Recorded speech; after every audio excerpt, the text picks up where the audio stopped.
1961년 MIT 공과대학의 기상학자 에드워드 로렌츠라고 하는 사람이 기압, 온도, 풍속을 컴퓨터에 입력해서 장기적인 기상현상을 시뮬레이션하고 있었습니다.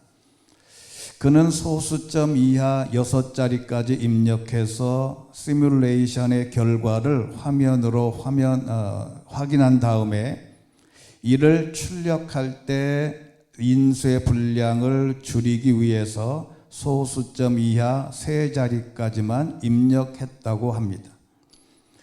그는 커피 한 잔을 마시면서 생각을 했습니다. 1000분의 1, 소수점 이하 3자리, 요 정도 차이야 무슨 영향이 있을까? 별거 아니라고 생각하고 차 한 잔 마시고 주변을 잠깐 돌아다니다 돌아와서 출력된 내용을 보고 이 로렌츠가 아주 충격을 받았답니다. 출력된 그래프의 모습은 처음에는 조금씩만 움직이더니 이게 시간이 흐를수록 차이가 벌어지면서 나중에는 시뮬레이션과는 전혀 다른 충격적인 결과가 계속 나타나게 된 것입니다. 여기서 그 유명한 브라질에서 나비의 날개짓이 텍사스에서는 폭풍으로 변한다는 그 유명한 나비 효과가 나온 것입니다. 이처럼 초기에 아주 작은 차이가 큰 차이로 벌어지는 이유를 용어로 되먹임 현상이라 이렇게 말하고 있습니다. 이 되먹임 현상이라는 것은 하나의 원인이 어떤 결과를 낳았으면 그 결과가 다시 원인으로 작용하는 증폭되는 현상입니다. 이런 것을 이렇게 설명하면 더 쉽습니다. 어린 시절 누구나 다 눈사람을 한 번쯤은 만들어 봤을 겁니다. 처음에는 눈을 조그맣게 뭉쳐서 그리고 그것을 눈 위에다가 굴리면 눈송이가 아주 가속도가 붙어서 금방 큰 눈사람으로 변하게 되는 것입니다. 이 되먹임 현상은 전염병 패턴도 똑같습니다. 처음엔 한두 사람이 감염됐다가 전체 도시로 금방 확장됩니다. 그리고 우리가 말하는 이자, 복리로 불어나는 이자도 똑같은 현상이라고 합니다. 이것은 조그마한 것들이 나중에 큰 영향력을 미치게 되는 것을 교훈하는 아주 심리학이나 사회학에서 경제학에서 아주 유용하게 이용되는 하나의 현상입니다. 아주 작은 하나의 습관이 엄청난 결과를 초래한다는 겁니다. 그런데 이것이 신앙적인 면에도 같이 적용된다는 겁니다. 우리가 하나님 앞에 예배할 때 수요 기도의 1시간이 별거 아닌 것 같은데 이게 쌓이면 엄청난 효과가 되는 겁니다. 아침에 일어나서 5분 기도하는 게 별거 아닌 것 같은데 이게 확대되고 어느 순간에 가면 폭발력을 발휘할 수 있게 되는 것입니다. 이스라엘 백성들이 가나안 땅으로 들어왔습니다. 40년 동안 광야 생활 뒤에 일어난 일인데 40년간 모세가 이스라엘 백성들을 인도했습니다. 모세의 뒤를 이어서 여호수아가 이스라엘의 지도자가 되었습니다. 여호수아는 하나님께서 아브라함에게 주시겠다고 약속한 가나안 땅을 다 점령하게 됐습니다. 점령한 땅을 여호수아는 제비를 뽑아서 이스라엘 12지파에게 골고루 나누어 주었습니다. 그러나 어느 지파를 막론하고 적들이 다 숨어 살고 있는 형편이었는데 지파별로 할당을 해서 가나안 지역의 땅들을 점령해 나가게 된 것입니다. 예를 들어서 유다 지파는 경상도를, 또는 베냐민 지파는 전라도를, 또는 므낫세 지파는 충청도를 이렇게 맡아서 그 지역을 점령하도록 했다는 겁니다. 그런데 그 가나안 땅에 살고 있던 가나안 사람들이 다 도망가거나 죽은 것이 아니에요. 다 산속으로 굴속으로 도망가서 아무도 모르게 살고 있었던 겁니다. 그런데 사사기 1장에 보면 그 상황이 심각해진 것을 볼 수가 있습니다. 자, 그 성경 내용을 보면 사사기 1장 19절에 보면 여호와께서 유다 지파와 함께 하셨는데 그들은 산간지대를 점령했습니다. 그런데 그들은 평지에 살고 있던 사람들을 쫓아내지 못했습니다. 점령하라고 하는 하나님의 명령에 불순종한 겁니다. 베냐민 지파도 마찬가지입니다. 사사기 1장 21절에 보면 베냐민 지파는 예루살렘에 살고 있던 여부스 사람들을 완벽하게 쫓아내지 못했습니다. 사사기 1장 27절에 보면 므낫세 지파가 베스안과 그 주변 마을들, 다낙과 그 주변 마을들, 돌에 살던 사람들과 그 주변 마을들, 이블라임에 살았던 사람들과 주변에 있는 모든 사람들을 다 쫓아내지 못했습니다. 사사기 1장 29절에 보면 에브라임 지파도 겟셀에 살던 가나안 사람들을 쫓아내지 않았습니다. 사사기 1장 30절에 보면 스불론 지파도 기드론과 나할롤에 살던 가나안 사람들을 쫓아내지 못했습니다. 사사기 1장 31절 보면 아셀 지파도 그 땅의 사람들을 다 쫓아내지 못했습니다. 사사기 1장 33절에 보면 납달리 지파도 베세메스와 베나낫에 살던 사람들을 쫓아내지 못했습니다. 쫓아내지 못한 게 아니라 쫓아내지 않았다는 게 맞습니다. 이같이 각 지파가 제비 뽑아 나누어 준 땅에 들어가서 완전 점령하지 못하고 그 땅에 살던 거민들을 여기저기 다 살려둔 거예요. 그 상황에서 이제 여호수아가 늙어서 죽게 됩니다. 여호수아는 상쾌하지 못하게 죽었어요. 항상 이 거민들이 이스라엘 백성들을 침략할 것을 걱정하다가 죽었습니다. 그리고 이들의 잡신들이 이스라엘 백성들에게 흘러 들어올 것 같은 염려가 떠나지 않았습니다. 그래서 여호수아가 죽기 직전에 마지막 하나님 이스라엘 백성들에게 선포한 말씀이 바로 여호수아 23장입니다. 여호수아 23장은 지도자들을 향한 여호수아의 고별사라고 하는 부제가 붙어 있습니다. 23장 1절의 말씀을 보면 여호와께서 이스라엘 주위에 둘러싼 모든 적들로부터 이스라엘에게 안식을 주신 후, 여기 안식을 주신 후 오랜 세월이 흘러 여호수아는 늙고 나이가 들었습니다. 그래서 그는 이스라엘 곧 장로들과 지도자들과 재판관들과 관리들을 불러놓고 이렇게 말했습니다. 이제 나는 늙고 나이가 들었다. 너희는 이제 하나님 여호와께서 너희를 위해 이 모든 민족들에게 하신 일들을 다 보았다. 너희를 위해 싸우신 분은 너희 하나님 여호와시다. 너희들이 한 게 아니다. 그러면서 8절에 보면 이렇게 말합니다. 오직 너희가 오늘까지 행한 대로 너희 하나님 여호와를 굳게 붙들어야 한다. 여호와께서 크고 막강한 나라들을 너희 앞에서 쫓아내셔서 오늘까지도 그 누구도 너희와 맞설 수 없었다. 그리고 10절에 있는 말씀 우리 같이 한번 읽겠습니다. 시작. 너의 하나가 1000명을 내쫓게 될 것이다. 너의 하나님 여호와께서 너희에게 약속하신 대로 너희를 위해 싸우실 것이기 때문이다. 할렐루야. 지금부터 싸우는 모든 일들은 일당천으로 너희들이 반드시 이기게 할 거다. 하나님의 역사를 약속한 겁니다. 그런데 만약 그 약속을 지키지 않으면 엄청난 위기가 올 것이라고 이렇게 설명합니다. 13절 말씀입니다. 우리 같이 큰 목소리로 읽어보겠습니다. 시작. 그때는 너희 하나님 여호와께서 더 이상 너희 앞에서 이 민족들을 내쫓지 않으실 것이라는 것을 분명히 알아두라.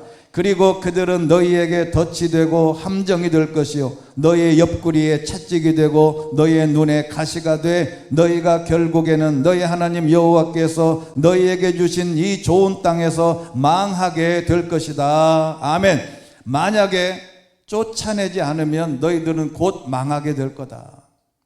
그런데 이스라엘 백성들이 사사기 1장에 보듯이 쫓아내지 못하게 된 겁니다.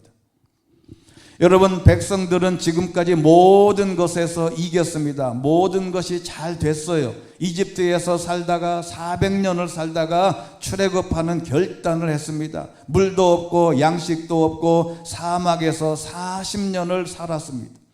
요단강도 기적으로 건너 가나안 땅에 입성했습니다. 첫 번째 전쟁인 여리고성도 전쟁하지도 않고 하나님의 기도로 다 무너지는 좋게 승리했습니다. 그리고 하나님의 도움으로 파죽지세로 가나안 땅을 점령하게 됩니다. 한 명이 1000명을 쫓았습니다. 막강한 군대였습니다. 이제 다 점령해 버렸습니다. 그런데 더 큰 위기가 기다리고 있었다는 겁니다.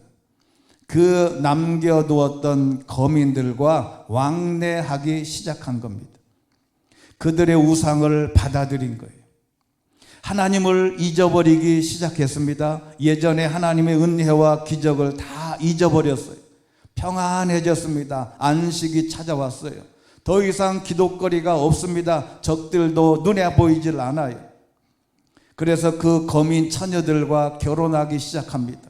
그래서 그들은 올무가 되고 덫이 되고 바로 그들에게 위기가 눈앞에 다가온 겁니다.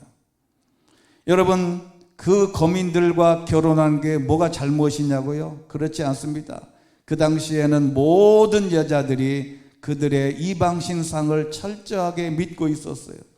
그래서 그 이방신들을 섬기던 그들의 여자와 결혼하는 순간에 그 문화가 그 가정으로 들어오는 것입니다. 여자들이 섬기던 그 섬기는 신이 같이 들어오게 되는 위기를 맛보게 된 거예요. 남자가 기독교인인데 비기독교인 여자하고 결혼해서 비기독교인 여자가 교회에 오는 확률은 그렇게 많지 않습니다. 그런데 만약 신앙이 좋은 여자와 결혼한 남자는 거의 100% 언젠가는 다 교회에 오게 됩니다. 여자의 힘이에요. 그렇게 이방신들을 섬기는 문제가 아니고 그들과 결혼해서 그들이 섬기는 신들이 들어오자 이제 옆구리에 채찍이 됩니다. 눈에 가시가 됩니다. 그래서 이스라엘 백성들이 혼란에 빠지고 하나님의 미움을 받게 되는 결정적인 계기가 된 것입니다.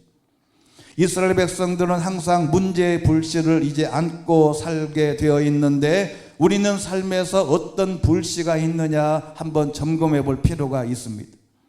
어떤 사람은 나쁜 습관이 바로 그 습관 때문에 우리의 삶이 망가져요. 어떤 사람은 돈과 명예 때문에 망가집니다. 그게 별거 아닌데 바로 그것 때문에 인생 자체가 무너지는 겁니다. 어떤 사람에게는 술과 마약이, 어떤 사람에게는 자신의 잘못된 성격이 불씨가 돼서 그것 때문에, 그게 큰 차원으로 보면 별거 아닌데 그것 때문에 인생을 망하게 되는 것입니다. 그래서 우리는 대표적으로 이런 불씨가, 우리가 제거해야 할, 꺼트려야 할 불씨가 몇 개 있는데 그게 첫 번째가 우상의 불씨입니다. 이스라엘 백성들은 땅을 점령하다가 점령하기 힘든 사람들을 남겨둔 거예요. 앞에 이 사사기 1장에 말씀드렸듯이 곳곳에서 모든 사람들이 다 물리치고 쫓아내지 못했어요. 시간이 흐르면서 점령 의지가 약해진 겁니다. 이들은 성적으로 이스라엘 백성들을 공격했습니다. 이스라엘 백성들은 이들과 결혼하기 시작했고 이렇게 된 것을 여호수아는 미리 내다보았으나 이들은 음란의 우상의 씨앗이 될 것이라는 것을 알았습니다.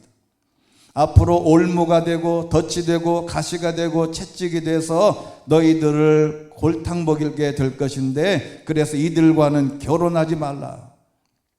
이것은 신앙의 타락을 가져다 주는 요소가 됩니다. 이방 사람들과의 혼인 문제, 이것을 통해서 신앙의 가정이 복된 것이라는 것을 우리가 다시 한번 깨닫게 됩니다.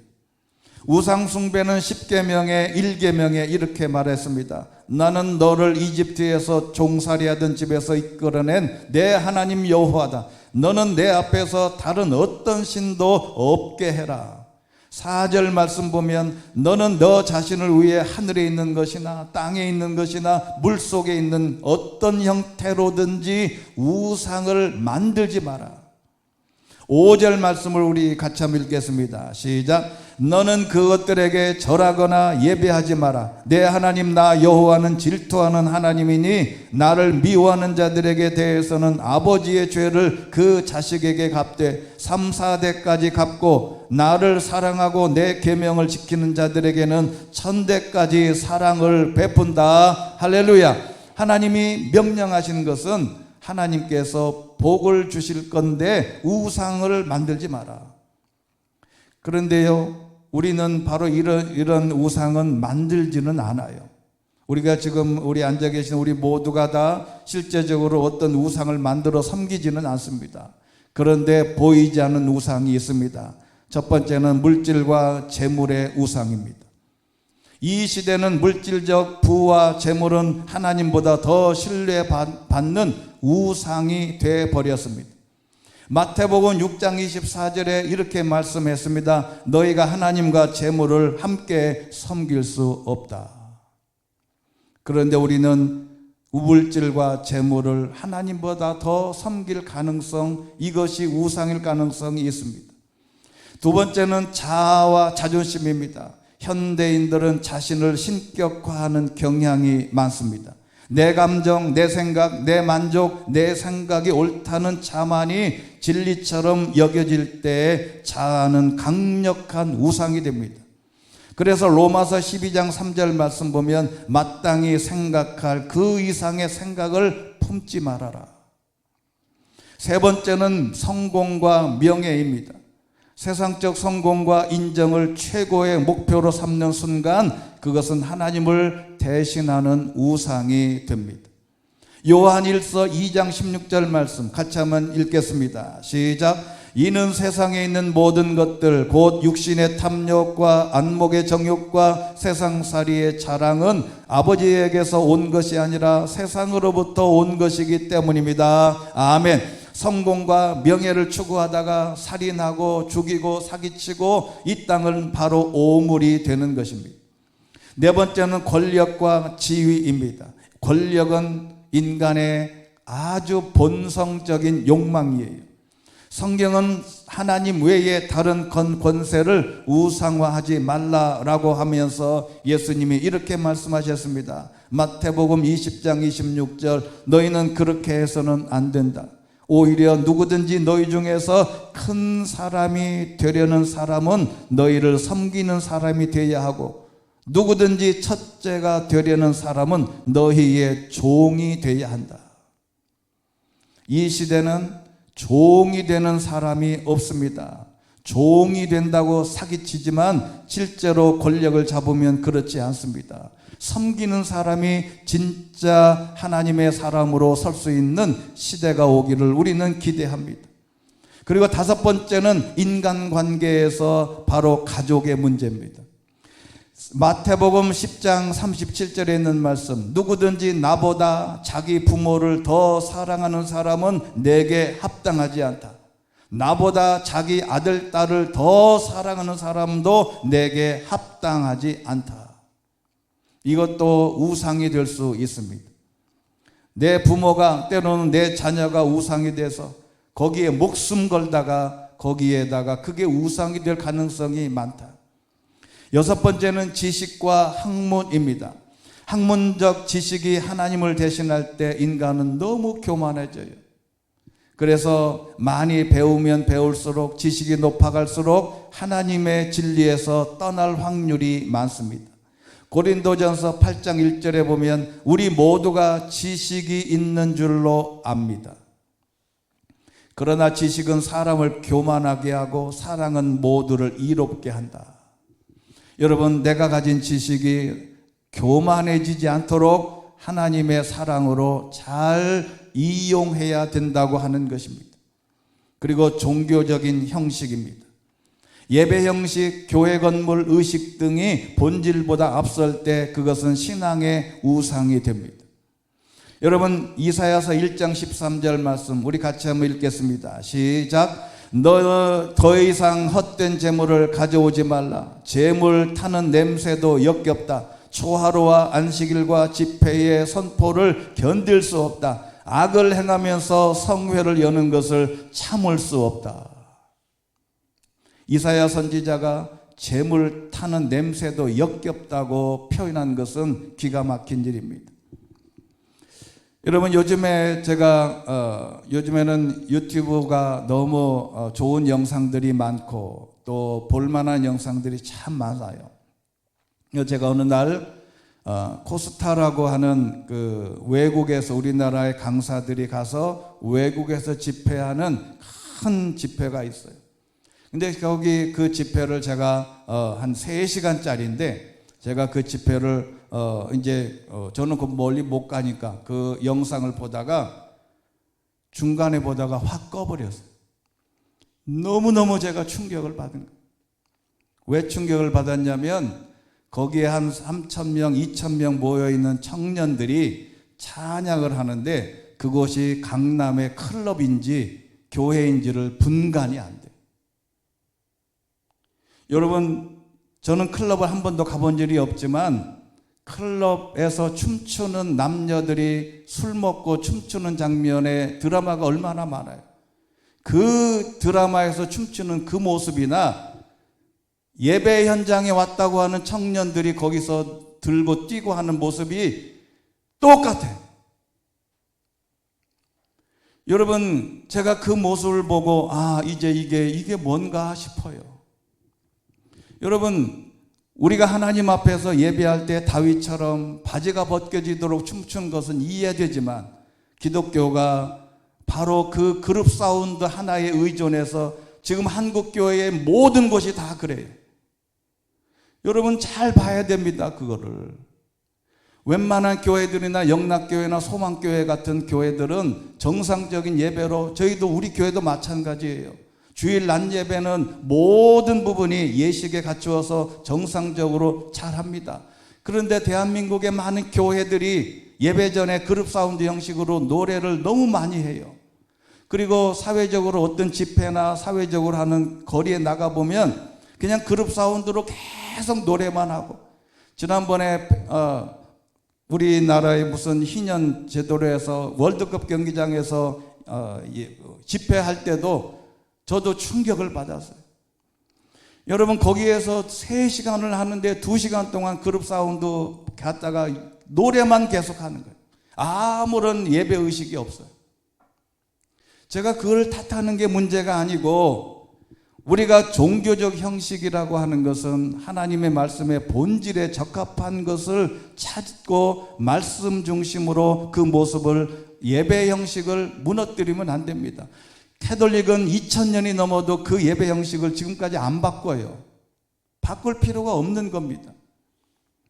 여러분, 우리가 종교적 형식을 잘 분석을 해서 예배라는 게 진짜 예배가 무엇인지를 고민해야 됩니다. 우리가 예배 드리는 것, 우리가 들고 뛰는 것, 박수치면서 펄펄 뛰는 게 은혜 받았다고 착각하면 안 돼요. 그것도 필요하지만 재물 타는 냄새가 역겹다고 하는 이사야 선지자의 이 음성도 깊이 묵상해 볼 필요가 있습니다. 8번째는 쾌락과 오락입니다. 쾌락 추구는 이 시대의 근본적인 모든 바로 본능적인 유혹의 출발이에요. 여러분, 제가 한번 질문해 볼게요. 남자 고등학교에서 남자 아이들이 성적이 뛰어날까요? 여자들이 뛰어날까요? 고등학교 2학년까지는 여자들이 뛰어납니다만 3학년쯤 되면 역전된다고 해요. 그런데 그게 문제가 아니고 전반적인 강남에 또는 어디든지 지금 여고가 다 없어지는데 남고도 없어지고, 왜 남학생들이 왜 성적이 여자의 평균에도 못 미치는 사람들이 많냐? 딱 하나입니다. 그게 뭐겠어요? 게임입니다. 남자애들이 게임방 가서 게임하다가 뇌도 이상해지고 공부 실력도 떨어지고, 그래서 지금 대한민국의 강남에 있는 모든 고등학교들이, 남자 고등학교 학생들이 수준이 떨어져. 왜요? 게임하다가 망하는 거예요. 이게 바로 오락입니다. 디모데후서 3장 4절 보면 하나님을 사랑하기보다 쾌락을 더 사랑하는 시대가 됐다. 이게 우상입니다. 아홉 번째는 문화와 대중문화 트렌드입니다. 세상의 모든 유행과 문화가 하나님의 가치관을 배치되는 요소가 너무 많아요. 그래서 로마서 12장 2절에 여러분은 이 세대를 본받지 말라고 경고하고 있습니다. 열 번째는 자기 만족과 안전입니다. 이런 추구는 인간의 본능이지만 바로 믿음을 소극적으로 현실 타협적으로 만드는 것인데, 마태복음 16장 25절, 누구든지 자기 목숨을 구하려는 사람은 잃을 것이요 누구든지 나를 위해 목숨을 잃는 사람은 얻게 될 거다. 자기 스스로 아무리 챙겨도 소용이 없다, 이 말이에요. 마음의 중심을 점령한 하나님이 아닌 모든 것은 다 우상입니다. 그리고 크게 두 번째 우상은 안일의 불씨입니다. 여러분, 이스라엘 백성들은 적들을 곳곳에 두고, 도망가서 산속에 숨어있는 적들을 그대로 두고 그들은 안일하게 살았습니다. 눈에 보이지 않으니까. 이 정도 점령했으면 만족한 거예요. 더 이상 신앙도 뭐도 그냥 이 정도면 돼. 이 정도면 돼요. 그것이 문제입니다. 안일한 생각. 이 정도 배웠으면 됐지. 이 정도 내가 부자면 됐지. 내가 이 정도 열심히면 됐지. 안일해요.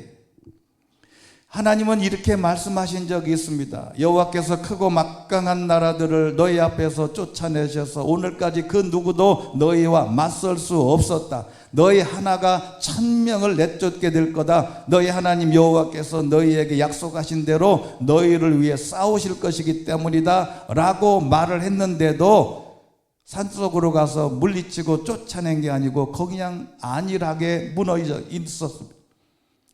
이들은 그래서 안일하게 자신의 모습을 그냥 거기에 두고 있었던 거예요. 여러분, 배는 항구에만 있으라고 만든 것이 아닙니다. 거친 파도를 치더라도 바다로 나가야 됩니다. 비행기는 비행장 안에 가만히 있으라고 만든 것이 아니에요. 심한 폭풍이 일어도 창공을 날라야 합니다. 자동차는 차고에 안전하게 서 있으라고 만든 것이 아닙니다.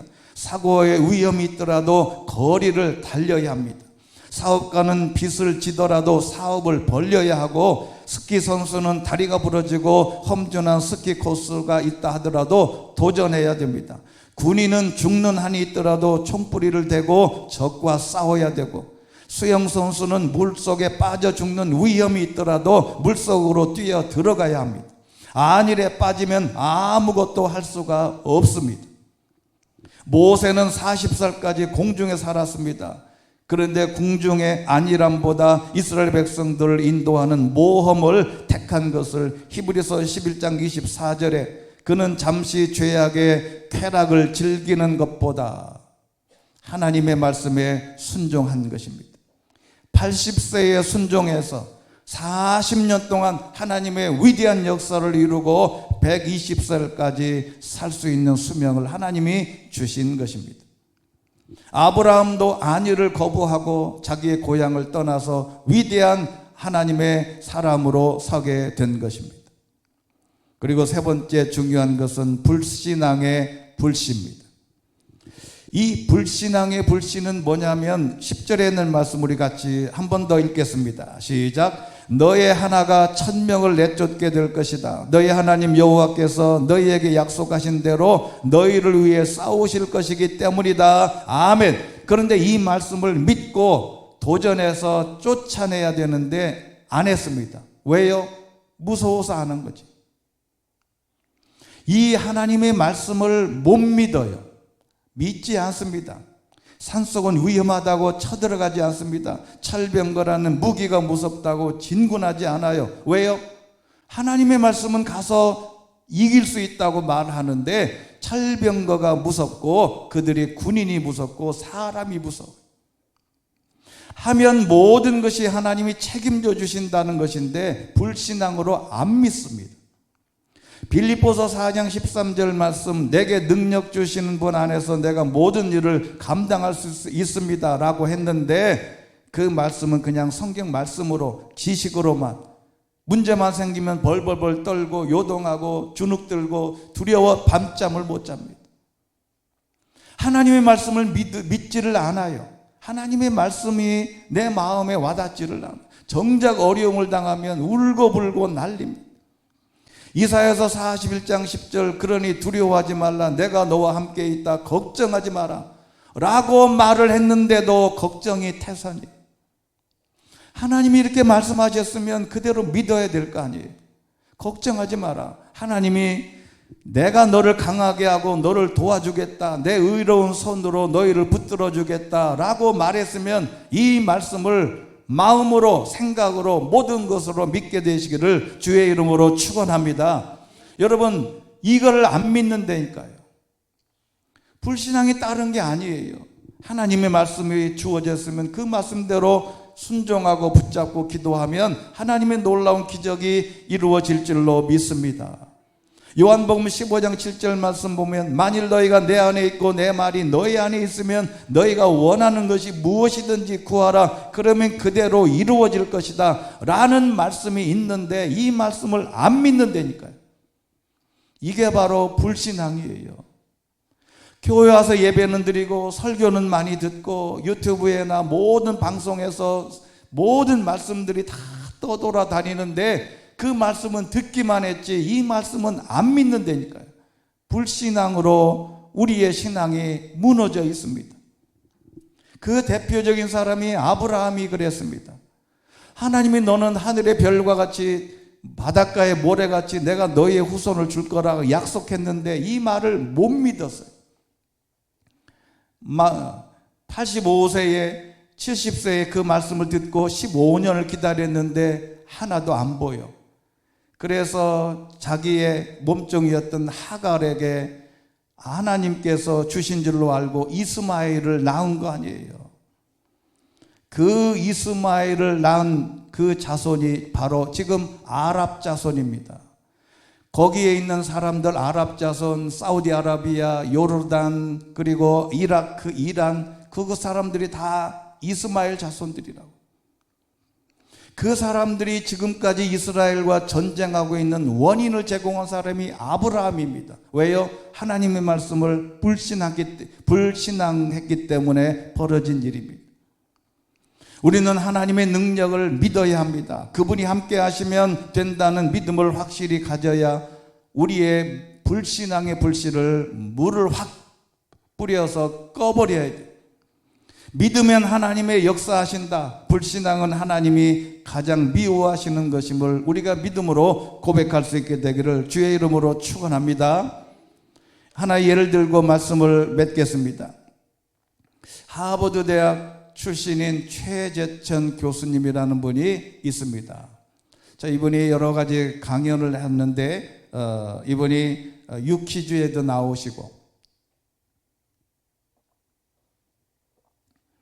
아주 탁월한 분인데 이분이 이런 얘기를 했습니다. 세계에는 4개의 똥통대학이 있다. 저는 진짜인 줄 알고 잘 들어봤어요. 세계에 4개의 똥통대학. 미국에 있는 하버드, 예일 대학이 아주 미국에 항상 1, 2등을 하고, 영국에 있는 옥스퍼드와 캠브리지가 세계에서 그래도 4개의 아주 유명한 대학입니다. 이 4개의 똥통대학들이 왜 똥통대학이냐, 이분이 이렇게 설명해요. 이 대학들은 시대의 흐름에 맞춰서 학과 이름을 바꿔야 되는데 안 바꾼다 이거예요. 여러분 잘 들으셔야 돼요. 우리나라에는 제가 대학 갈 때만 해도 독어 동문학과, 국어 국문학과, 영어 영문학과가 있었어요. 지금은 이 이름으로 된 학과가 없습니다. 독어 동문학과가 없어요. 뭐라고 바꿨냐면 독일 문화 융합 콘텐츠 개발학과, 뭐 이런 이름이 다 있어. 그런데 가르치는 건 똑같아. 학과 이름만 바꾼 거예요. 내용은 하나도 안 바뀌었어. 불어불문학과도 없습니다. 그런데 이 이름이 발빠르게 바꾸는데 정말 콘텐츠, 그 내용, 그리고 교육 내용을 바꿨냐? 그게 아니라는 거예요. 하버드 대학 이분이 10년 동안 있어 보니까 이분이 10년 동안 과 이름이 바뀌는 것을 한 번도 본 일이 없대요. 있는 동안 딱 하나가 바뀌었는데 화학과라고 하는 이 과가 화학 및 생물학과로 바뀐 것 이외에는 과를 이름을 바뀐 적이 없어요. 학과 이름이 바뀐 케이스가 한 번도 없는 이것을 보면서 그래서 똥통대학이다 이 말이에요. 그런데 실제로 똥통대학이냐? 그렇지 않다는 겁니다. 시대의 흐름을 반영해야지 몇백 년 동안 똑같은 이름으로 똑같은 것만 가르치냐? 그래서 똥통이다 그랬는데 그게 아니라는 거죠. 호모와 오디세이를 출발해서 셰익스피어를 가르치고 요즘 세상에 그거 읽었다고 취직이 잘 되는 것도 아닌데 그 기초한 모습을 그것만 가르치는 대학이 똥통대학이 왜 그럴까요? 진짜 똥통이라서 머리가 비어서 그러냐? 그렇지 않다. 그 대학들은 수백 년 동안 시행착오를 거치면서 발견했습니다. 기초과학과 인문학을 제대로 가르쳐 놓으면 그 졸업생들이 언제든 나아가서 나이가 아무리 많아져도 새로운 시대에 걸맞는 새로운 공부를 도전할 수 있다는 것을 알아버린 거예요. 여러분, 과학과 인문학을 제대로 가르치고 책을 읽고 하버드 대학 들어가면 읽어야 할 책 100권 있습니다. 그 책을 100권을 읽고 에세이를 제대로 제출하지 않으면 졸업이 안 돼요. 왜 그런 걸 가르치냐? 그거 가르쳤다고 직장에서 기업에서 불러가냐? 요즘에는 컴퓨터, AI 뭐 이런 걸 많이 배우고 컴퓨터 지식이 많아야 불려가지. 그런데 그런 건 안 가르치고 기초과학과 인문학 책만 읽도록 주구장창 가르치는 거예요. 그렇게 해야 사회에 나가서 위대한 사람들이 되더라. 그래서 안 바꾼다. 제가 무슨 얘기 하려는지는 아시죠? 교회도 마찬가지입니다. 형식을 바꿨다고 되는 게 아닙니다. 예배도 마찬가지입니다. 캐톨릭은 수천 년 동안 예전이 바뀌지 않습니다. 요즘 기독교는 너무 요란합니다. 음악과 가스펠과 그룹 사운드가 아니면 예배가 안 됩니다. 그런 게 심야 기도회나 때로는 기도원에서는 필요할지 몰라도 우리 정상적인 주일 낮 예배, 이런 예배 시간에는 여러분, 큰 교회 어떤 교회들은 주일 낮 예배 인도하는데 목사님이 청바지 입고 티 입고 올라와서 그렇게 하는 모습이 자유롭습니까? 그거 바꿨다고 그래서 기독교가 위대해지는 게 아니에요. 한국 교회 예배 현장은 거의 유사하게 이렇게 변해버렸는데 문제는 뭐냐면 예전도 무시하면 안 됩니다. 말씀 연구도 무시하면 안 돼요. 몸으로 하는 것보다 생각하느로 하는 것이 신앙의 기본이요. 하나님의 말씀에 순종하고 우리 안에 있는 안일의 불씨, 우상의 불씨, 불신앙의 불씨를 다 제거해야 진짜 하나님의 기독교가 되는 줄로 믿습니다. 형식이 바꿨다고 되는 게 아니다. 우리가 결론적으로 말씀드리면 이렇게 말할 수 있습니다. 신앙도 마찬가지인데 핵심을 벗어나고 형식만 바뀐다고 되는 게 아니고 우리는 실제로 우상의 불씨, 안일의 불씨, 불신앙의 불씨를 다 꺼트려야 됩니다. 이게 살아있으면 언젠가는 불이 붙어요. 언젠가는 브라질에서 조그마한 나비가 날개실을 살살살 했는데 이게 저 윗지방에 있는 텍사스 지방에는 폭풍이 몰아치는 것은 바로 이 불씨를 꺼야 됩니다. 끄지 않으면 하나님의 복된 길은 없다는 겁니다. 그래서 우리는 우상의 불씨, 안일의 불씨, 불신앙의 불씨를 제거하고 하나님 말씀을 신뢰하고 믿음으로 나가면 하나님이 천대까지 복을 주신다고 약속하셨습니다. 이 시간 우리에게 주어져 있는 우상과 안일과 불신앙의 불씨를 다 제거하셔서 예배 형식이 어떤 환경이든 간에 하나님의 말씀으로 승리하셔서 저와 여러분이 천대까지 하나님의 복을 받게 되시기를 주의 이름으로 축원합니다. 은혜가 풍성하신 하나님 아버지, 이 시대가 하나님 말씀 앞에서 하나님의 존전 앞에서 얼마나 하나님의 마음에 들고 있는지를 묵상하며 깨닫게 하여 주시옵소서. 이 시대를 살아가는 우리의 삶에 하나님의 말씀은 풍성하지만 그 말씀을 믿지 못하고 불신앙에 빠져있는 저희들이 아닌지 하나님 앞에 고백하게 됩니다. 안일의 불씨처럼 우리는 이쯤이면 됐고 이만하면 됐고 이 정도 내가 하나님 앞에 헌신하면 됐지, 안일한 하나님의 말씀으로 이렇게 있다가 우리는 또 다른 위기에 봉착할 수 있다는 것을 깨닫게 하여 주시옵소서. 우리 안에 있는 어떠한 우상의 불씨라도 하나님의 말씀으로 성령의 불로 다 태워버려서 하나님 앞에 제대로 수천대까지 복을 받는 하나님의 위대한 민족들이, 위대한 우리의 성도들이 될 수 있도록 은혜 내려 주시옵소서. 예수 그리스도 이름으로 기도드리옵나이다. 아멘.